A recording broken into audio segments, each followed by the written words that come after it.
पिछले लेक्चर में हमने पृथ्वी के रोटेशन और रेवोल्यूशन के बारे में बात की थी और अंत में हमने सूर्य की अपैरेंट मोशन पर चर्चा की थी।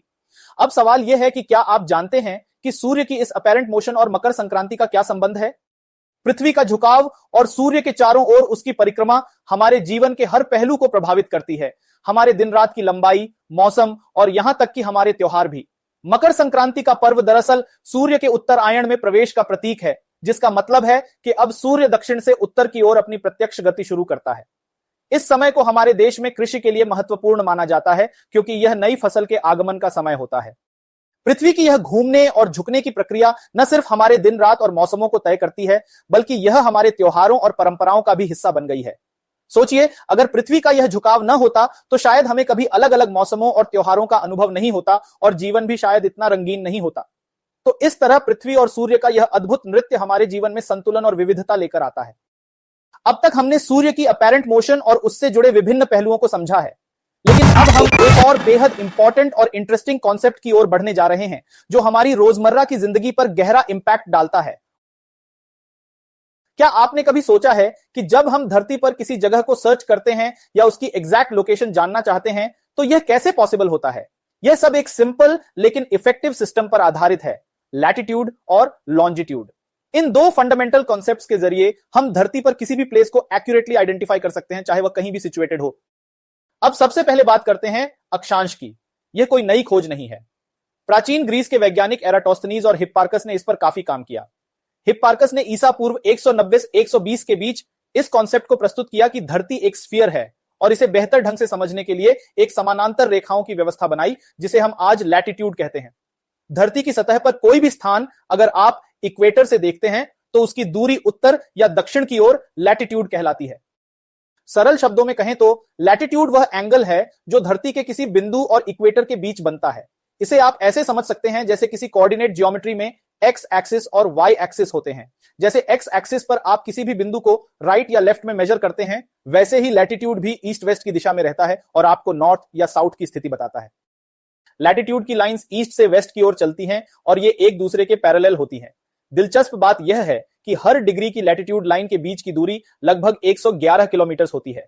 इस तरह चाहे आप दुनिया के किसी भी कोने में चले जाएं, लैटिट्यूड की लाइंस की दूरी लगभग समान रहती है। यह ठीक वैसे ही है जैसे ग्राफ में एक्स एक्सिस पर बिंदु किसी भी दिशा में कितनी भी दूर जाएं, वे पैरेलल रहते हैं, लेकिन लॉन्जिट्यूड में ऐसा नहीं होता। अब लैटिट्यूड का क्लाइमेट पर भी गहरा असर होता है।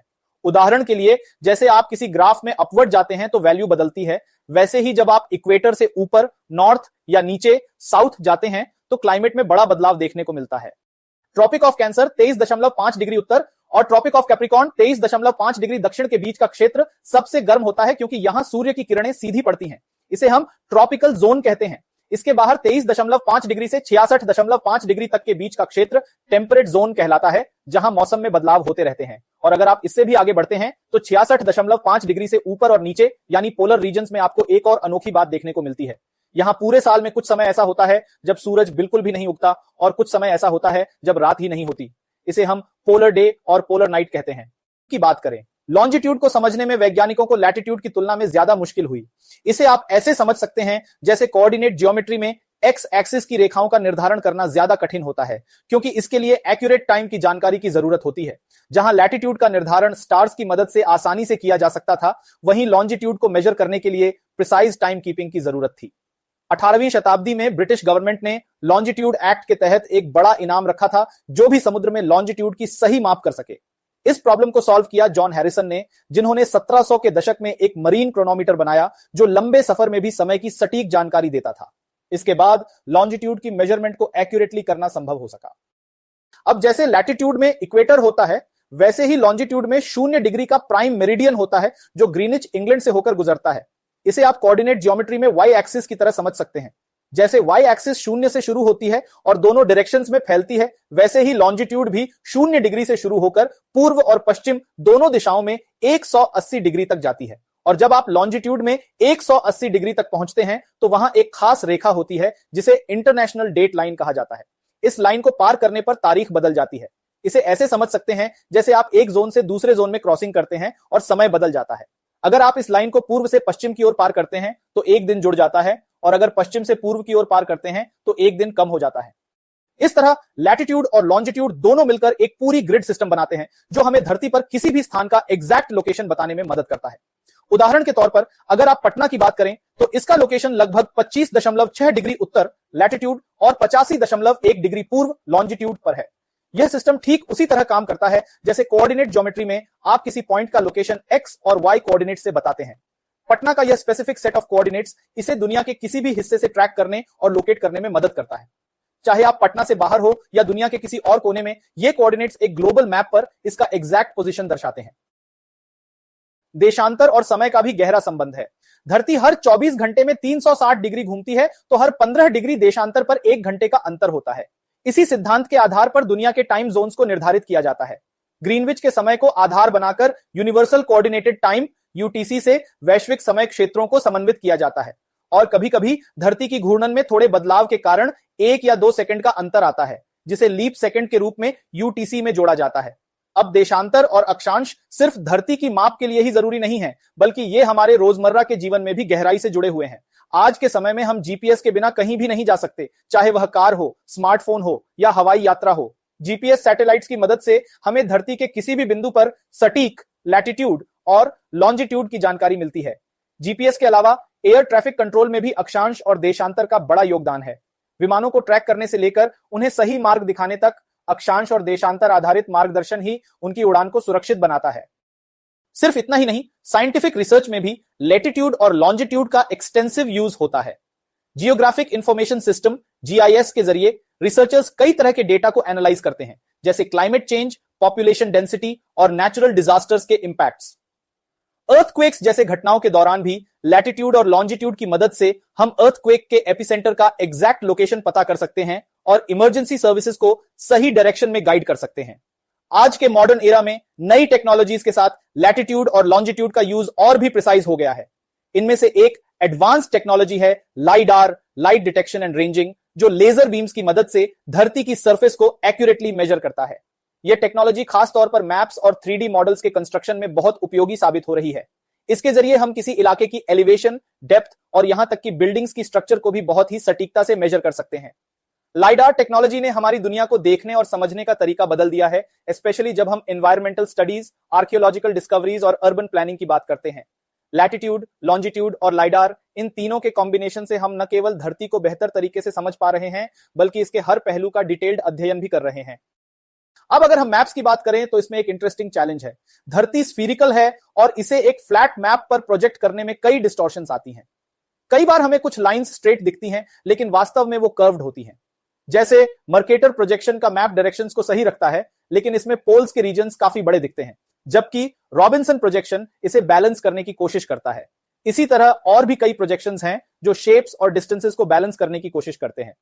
लैटिट्यूड और लॉन्जिट्यूड सिर्फ साइंटिफिक कॉन्सेप्ट्स तक सीमित नहीं है, इनका कल्चरल और पॉलिटिकल इंपैक्ट भी बहुत सिग्निफिकेंट है। जैसे कि डिफरेंट लैटिट्यूड्स पर स्थित एरियाज में रहने वाले लोगों की लाइफस्टाइल, उनकी एग्रीकल्चर टेक्निक्स और उनके सोशल स्ट्रक्चर्स भी अलग होते हैं। आर्कटिक रीजन्स के पास रहने वाले लोग हार्श कोल्ड और एक्सट्रीम कंडीशंस के साथ अडेप्ट होते हैं, जबकि इक्वेटोरियल रीजन्स के लोग ट्रॉपिकल क्लाइमेट और हेवी रेनफॉल के साथ तालमेल बिठाते हैं।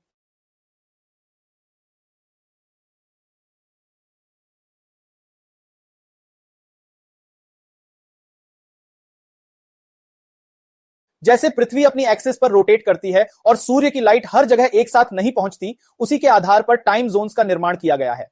अब हम जानेंगे कि ये टाइम जोन्स कैसे काम करते हैं और क्यों दुनिया के अलग अलग हिस्सों में टाइम अलग होता है। समय का वैश्विक निर्धारण एक अद्भुत प्रक्रिया है जो सदियों से विकसित होती आ रही है।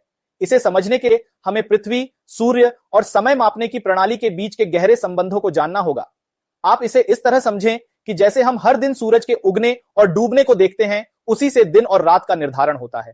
अब कल्पना करें कि पृथ्वी एक बड़ी गोल प्लेट की तरह घूम रही है और उसके ऊपर एक लैंप जल रहा है। जैसे जैसे प्लेट घूमती है, उसके अलग अलग हिस्सों पर रोशनी पड़ती है और अंधेरा होता है। यही दिन और रात का खेल है और इसी से समय का निर्धारण होता है। पृथ्वी अपनी धुरी पर 24 घंटे में 360 डिग्री का चक्कर लगाती है। इसका मतलब यह हुआ कि हर घंटे पृथ्वी लगभग 15 डिग्री घूमती है। इस रोटेशन के आधार पर पूरी पृथ्वी को 24 बराबर हिस्सों में बांटा गया है, जिन्हें हम टाइम जोन्स कहते हैं। इसे ऐसे समझें जैसे एक विशाल पिज्जा हो जिसे 24 बराबर हिस्सों में काटा गया हो और हर टुकड़ा एक टाइम जोन का प्रतिनिधित्व करता हो। हर टाइम जोन यह दिखाता है कि उस जगह पर सूर्य की स्थिति के आधार पर समय क्या होगा। अब अगर हर जगह का समय अलग अलग होता तो क्या होता? जैसे अगर आप एक शहर से दूसरे शहर में यात्रा कर रहे हैं और हर जगह अलग अलग समय होता तो ट्रेन की समय सारणी समझना, हवाई जहाज का समय निर्धारित करना या किसी दूसरे शहर में सही समय पर कॉल करना बहुत मुश्किल हो जाता। सोचिए, आप एक विशाल मॉल में हैं और हर दुकान का अपना अलग समय चल रहा है। कितना अजीब और भ्रमित करने वाला होगा, है ना? इसी कारण से समय को एक मानकीकृत स्टैंडर्डाइज्ड प्रणाली की जरूरत महसूस की गई। इसे स्टैंडर्ड टाइम कहा जाता है। यह प्रणाली ठीक वैसे ही काम करती है जैसे किसी ऑर्केस्ट्रा में हर संगीतकार को एक ही ताल पर बजाने के लिए निर्देशित किया जाता है ताकि संगीत सुरीला लगे। पहले के समय में हर जगह का अपना लोकल सोलर टाइम होता था, जो उस जगह पर सूर्य के आकाश में होने की स्थिति के आधार पर तय होता था। जैसे अगर आप किसी छोटे गांव में रहते हैं और आपके पास एक पुरानी घड़ी है जो सूरज के हिसाब से चलती है। यह तब तक ठीक था जब तक यातायात और संचार के साधन सीमित थे, लेकिन जब रेलगाड़ियां और टेलीग्राफ का उपयोग बढ़ा तब यह समझ में आया कि हमें एक समान समय प्रणाली की जरूरत है।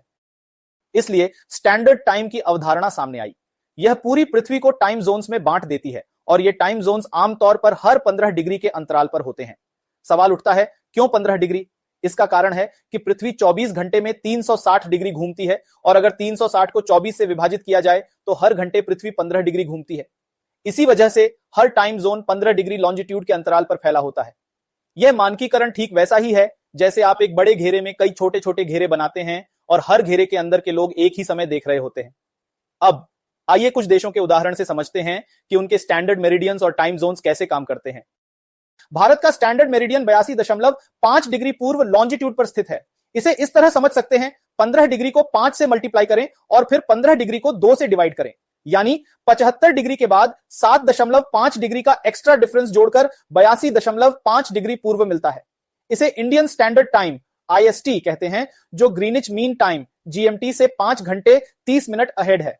यह मेरिडियन इसलिए चुना गया ताकि भारत के ईस्ट और वेस्ट के बीच टाइम का बैलेंस बना रहे। पाकिस्तान का स्टैंडर्ड मेरिडियन 75 डिग्री पूर्व लॉन्जिट्यूड पर स्थित है, जो 15 डिग्री के मल्टीपल्स पर बेस्ड है। 15 डिग्री को 5 से मल्टीप्लाई करके 75 डिग्री मिलता है। पाकिस्तान का standard time Greenwich mean time से 5 घंटे आगे है। इसका मतलब है कि पाकिस्तान का टाइम भारत से 30 मिनट पीछे है, क्योंकि दोनों के मेरिडियंस अलग अलग हैं। बांग्लादेश का स्टैंडर्ड मेरिडियन 90 डिग्री पूर्व लॉन्जिट्यूड पर स्थित है, जो 15 डिग्री के मल्टीपल्स पर बेस्ड है। 15 डिग्री को 6 से मल्टीप्लाई करने पर 90 डिग्री मिलता है। बांग्लादेश का Bangladesh standard time BST GMT से 6 घंटे अहेड है। इसका मतलब है कि बांग्लादेश का टाइम भारत से 30 मिनट आगे और पाकिस्तान से 1 घंटा आगे है। नेपाल का स्टैंडर्ड मेरिडियन 86.25 डिग्री पूर्व लॉन्जिट्यूड पर स्थित है। यह मेरिडियन 15 डिग्री के आधे 7.5 डिग्री और 15 डिग्री के चौथाई 3.75 डिग्री को जोड़कर बनाया गया है। इस तरह 75 डिग्री में 7.5 डिग्री और 3.75 डिग्री जोड़कर 86.25 डिग्री मिलता है। नेपाल का Nepal standard time NST GMT से 5 घंटे 45 मिनट अहेड है। यह यूनिक टाइम जोन नेपाल के लिए इसलिए चुना गया ताकि उसके आसपास के देशों के साथ टाइम का सही बैलेंस बना रहे। नेपाल का टाइम भारत से 15 मिनट और पाकिस्तान से 45 मिनट आगे है।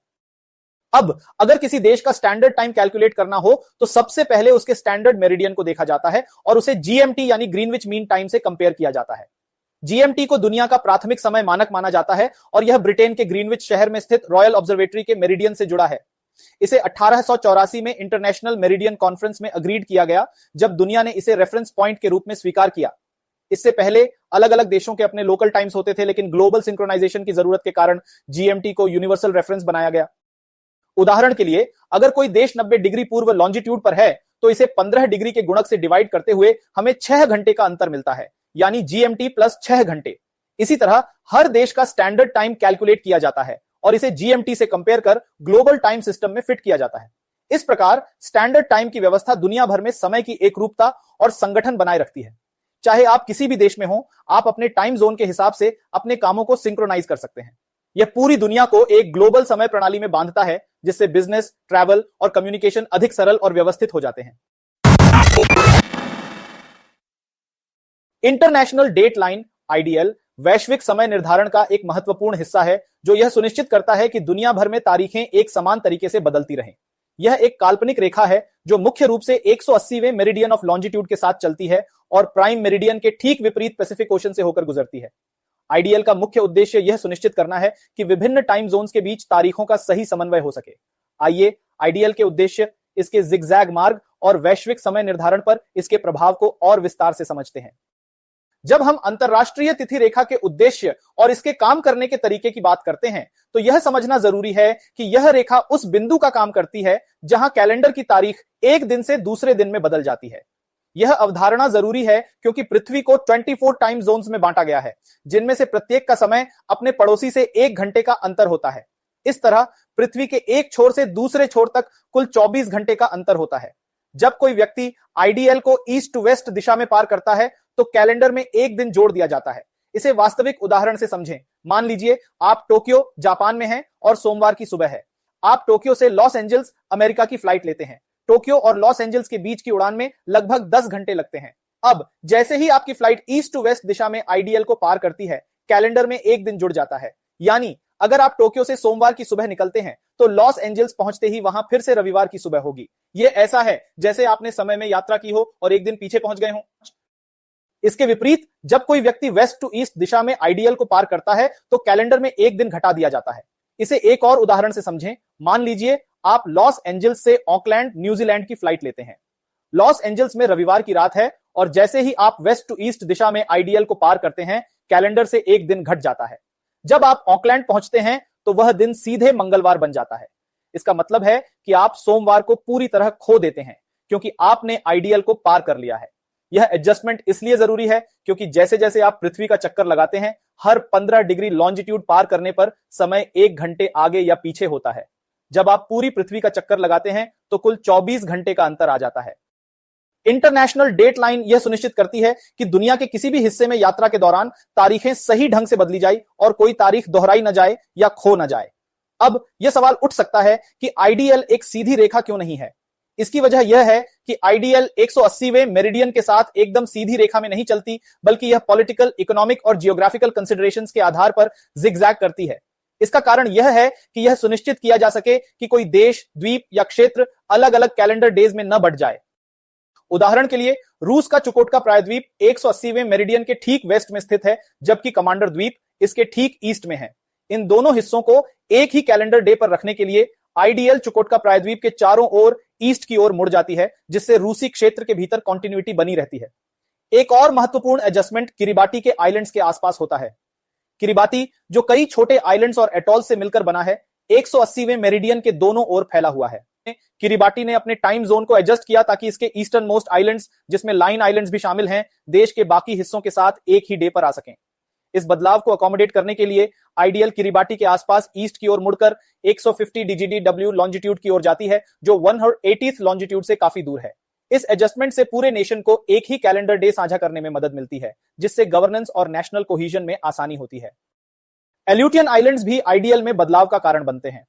आईडीएल आइलैंड्स के चारों ओर ईस्ट की ओर बेंड करती है ताकि पूरा अल्यूटियन चेन मेनलैंड अलास्का के समान कैलेंडर डे पर बनी रहे। अन्य छोटे एडजस्टमेंट्स भी किए जाते हैं, जैसे फिजी और टोंगा आइलैंड्स के आसपास, ताकि उन्हें अलग अलग कैलेंडर डेज में विभाजित होने से बचाया जा सके। हालांकि आईडीएल खुद किसी इंटरनेशनल लॉ द्वारा परिभाषित नहीं है और मुख्य रूप से इंटरनेशनल कन्वेंशन का मामला है, लेकिन इसके ये bends global timekeeping standards को बनाए रखने और लोकल प्रैक्टिकलिटीज को एड्रेस करने के बीच एक बैलेंस दिखाते हैं। आईडीएल का ग्लोबल टाइम कीपिंग पर गहरा प्रभाव पड़ता है। यह न केवल इंटरनेशनल ट्रैवल, कम्युनिकेशन और बिजनेस पर असर डालता है, बल्कि यह इस बात को भी प्रभावित करता है कि दुनिया भर में टाइम को कैसे देखा और मैनेज किया जाता है। जब यात्री आईडीएल को पार करते हैं तो उनके लिए डेट चेंज को समझना बहुत जरूरी होता है। जैसे ऑकलैंड न्यूजीलैंड से लॉस एंजलिस यूएसए के लिए उड़ानें आईडीएल को ईस्ट की ओर पार करती हैं, जिसके परिणाम स्वरूप पिछले कैलेंडर की तारीख पर आगमन होता है। यह अक्सर यात्रियों को कंफ्यूज कर सकता है, जो 2 मंडेज का अनुभव कर सकते हैं या ट्यूसडे को स्किप कर सकते हैं यात्रा की दिशा के आधार पर। इंटरनेशनल बिजनेसेस में, खासकर स्टॉक मार्केट्स, बैंकिंग और ग्लोबल सप्लाई चेन्स में विभिन्न देशों के बीच एग्जैक्ट टाइम और डेट जानना बहुत जरूरी होता है। आईडीएल की भूमिका यह सुनिश्चित करती है कि ट्रांजैक्शंस, डेडलाइंस और स्केड्यूल्स सही ढंग से अलाइन हों। महाद्वीपों के बीच कम्युनिकेशन, जैसे वीडियो कॉन्फ्रेंसेस या ब्रॉडकास्ट्स में भी यह सुनिश्चित करने के लिए आईडीएल को ध्यान में रखना होता है कि सभी पार्टिसिपेंट्स एक ही कैलेंडर डे पर हों। आईडीएल और कोऑर्डिनेटेड यूनिवर्सल टाइम यूटीसी, जो ग्लोबल टाइम स्टैंडर्ड है, मिलकर यह सुनिश्चित करते हैं कि दुनिया भर में टाइम कीपिंग सिंक्रोनाइज्ड हो, जिससे टाइम मैनेजमेंट के लिए एक प्रिडिक्टेबल और रिलायबल सिस्टम तैयार हो सके, जो कि एक ग्लोबलाइज्ड वर्ल्ड के लिए आवश्यक है। आईडीएल की कॉन्सेप्ट का डेवलपमेंट ह्यूमन एक्सप्लोरेशन और टेक्नोलॉजिकल एडवांसमेंट्स के साथ हुआ है। ग्लोबल सर्कमनेविगेशन के आगमन के साथ ही डेट लाइन की आवश्यकता उत्पन्न हुई। इसका पहला एग्जाम्पल फर्डिनेंड मैजेलन के क्रू के साथ हुआ, जिन्होंने जब वर्ल्ड की परिक्रमा की और स्पेन लौटे तो उन्होंने पाया कि वे एक दिन पीछे थे। इस घटना ने समझाया कि कैलेंडर को रीसेट करने के लिए एक डिमार्केशन लाइन की आवश्यकता थी। 19वीं सदी में जब इंटरनेशनल ट्रैवल और कम्युनिकेशन आम हो गए तो टाइम कीपिंग के लिए एक स्टैंडर्डाइज्ड अप्रोच की आवश्यकता बढ़ गई। 1866 में वॉशिंगटन डीसी में हुए इंटरनेशनल मेरिडियन कॉन्फ्रेंस में ग्रीनिच में प्राइम मेरिडियन की स्थापना की गई और इसके ऑपोजिट साइड में एक डेट लाइन की कॉन्सेप्ट को सपोर्ट मिला। समय के साथ आईडीएल को कई बार एडजस्ट किया गया है ताकि जियोपॉलिटिकल चेंजेस, इकोनॉमिक कंसिडरेशंस और उन रीजन्स की प्रैक्टिकल नीड्स को अकोमोडेट किया जा सके जिन पर इसका प्रभाव पड़ता है। अभी हमने इंटरनेशनल डेट लाइन आईडीएल के बारे में विस्तार से चर्चा की। हमने समझा कि कैसे यह अदृश्य रेखा समय और तारीख को निर्धारित करने में एक महत्वपूर्ण भूमिका निभाती है। आपने सीखा कि जब कोई यात्री आईडीएल को ईस्ट से वेस्ट की ओर पार करता है तो वह एक दिन गेन करता है, और जब वेस्ट से ईस्ट की ओर पार करता है तो एक दिन लूज करता है। इसके अलावा आपने यह भी जाना कि आईडीएल एक सीधी रेखा नहीं है, बल्कि कुछ जगहों पर यह अपने 180 डिग्री के मार्ग से मुड़ती है, जैसे बेरिंग स्ट्रेट, फीजी, टोंगा और अन्य द्वीपों के पास, ताकि वहां के लोगों को तारीख और दिन के अंतर के कारण किसी प्रकार की असुविधा न हो। अब देखते हैं कि आपने कितना सीखा है। हम आपसे एक सवाल पूछते हैं जो वास्तव में यूपीएससी परीक्षा में आया था। सवाल इस प्रकार है, इंटरनेशनल डेट लाइन आईडीएल के संदर्भ में निम्नलिखित कथनों पर विचार करें। जब कोई यात्री इंटरनेशनल डेट लाइन को ईस्ट से वेस्ट की ओर पार करता है तो वह एक दिन गेन करता है, और जब वह वेस्ट से ईस्ट की ओर इसे पार करता है तो वह एक दिन लूज करता है। आईडीएल प्रशांत महासागर के मध्य में 180 डिग्री मेरिडियन से मुड़ती है, जैसे कि बेरिंग स्ट्रेट, फीजी, टोंगा और अन्य द्वीपों के पास, ताकि उन द्वीप समूहों में दिन और तारीख में भ्रम न हो। इनमें से कौन सा से कथन सही है? ए केवल एक, बी न तो एक और न ही दो, सी दोनों एक और दो, डी केवल दो। फिर आती है डेलाइट सेविंग टाइम डीएसटी की अवधारणा। यह एक ऐसा अभ्यास है जिसमें गर्मियों के महीनों में घड़ियों को 1 घंटे आगे कर दिया जाता है ताकि शाम के समय अधिक रोशनी का फायदा उठाया जा सके। इसे ऐसे समझें जैसे किसी दुकान के समय को बढ़ाकर ग्राहकों को शाम के समय ज्यादा समय के लिए आकर्षित करना। इसका उद्देश्य ऊर्जा की बचत करना और शाम के समय बाहरी गतिविधियों के लिए अधिक समय प्रदान करना है। बेंजामिन फ्रैंकलिन ने सबसे पहले 1784 में इस विचार को मजाक में पेश किया था कि अगर लोग जल्दी उठें तो मोमबत्तियों की बचत हो सकती है। डेलाइट सेविंग टाइम के कई फायदे हैं, जैसे यह ऊर्जा की बचत कर सकता है क्योंकि अधिक समय तक प्राकृतिक रोशनी का उपयोग किया जा सकता है। यह ठीक उसी तरह है जैसे आप घर की बिजली बचाने के लिए दिन में खिड़कियां खोलते हैं ताकि सूरज की रोशनी आ सके। इसके अतिरिक्त लंबे दिन होने से लोग शाम के समय बाहर अधिक समय बिता सकते हैं, जिससे स्थानीय व्यापार और अर्थव्यवस्था को फायदा हो सकता है। सुरक्षा के लिहाज से भी यह फायदेमंद है क्योंकि शाम के समय अंधेरा जल्दी नहीं होता, जिससे दुर्घटनाएं और अपराध कम होते हैं। हालांकि डेलाइट सेविंग टाइम का एक नुकसान यह भी है कि समय बदलने से लोगों की नींद के पैटर्न और जैविक घड़ी पर असर पड़ता है। इसे ऐसे समझें जैसे आप अचानक अपने सोने और उठने के समय को 1 घंटे आगे या पीछे कर दें। शुरुआत में काफी असुविधा होती है। कुछ लोग इस परिवर्तन के कारण थकान और उत्पादकता में कमी का भी अनुभव कर सकते हैं। यही कारण है कि कुछ देशों और क्षेत्रों ने डीएसटी को पूरी तरह से छोड़ दिया है, यह महसूस करते हुए कि इसका लाभ बहुत कम है और असुविधा ज्यादा है।